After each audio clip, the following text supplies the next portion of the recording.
Hello everyone. I am from Bangladesh. My country in Bangladesh.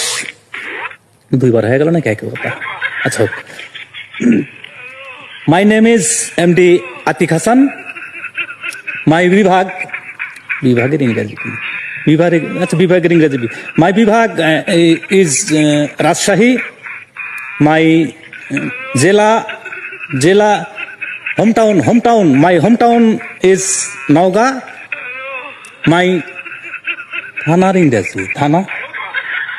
ইংরেজি থানা police থাকে police থানা মাই থানা this is a Raninagar my post office আবাদ পুকুরের ইংরেজি কি রে আবাদ পুকুরের ইংরেজি গুগল সার্চ করা লাগবে আবাদ পুকুর মাই পোস্ট অফিস দিস ইজ